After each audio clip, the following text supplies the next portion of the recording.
ഞാൻ ഇന്നലത്തെ ഷിഫ്റ്റൊക്കെ കഴിഞ്ഞ് ഇന്ന് രാവിലെ ഉറങ്ങി വൈകുന്നേരം എഴുന്നേറ്റപ്പോൾ അമ്മ അതാ സർപ്രൈസായിട്ട് പേസ്ട്രിയും കൊണ്ട് വന്നിരിക്കുന്നു.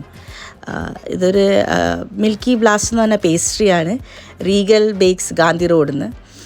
നല്ല പേസ്ട്രിയാണല്ലേ, കാണാനും ഭംഗിയുണ്ട്. ഒരുപാട് ഡ്രൈ ഫ്രൂട്ട്സ് ഉണ്ട്. ഓരോ ലെയറിലും ഡ്രൈ ഫ്രൂട്ട്സും ക്രീമും ഫില്ല് ചെയ്തിരിക്കുകയാണ്. ഞങ്ങൾ പൊതുവെ അങ്ങനെ ഒരുപാട് പേസ്ട്രി വാങ്ങാറില്ല. അമ്മ ഇടയ്ക്ക് സർപ്രൈസായിട്ട് കൊണ്ടുതരാറുണ്ട്. എനിക്കിത് ഭയങ്കര ഇഷ്ടമായി. ഒരുപാട് സ്വീറ്റ് അല്ല, very tasty. The first bite was so yum. എല്ലാവരും ട്രൈ ചെയ്ത് നോക്കണം. Regal Bakes Gandhi road. Thank you. By.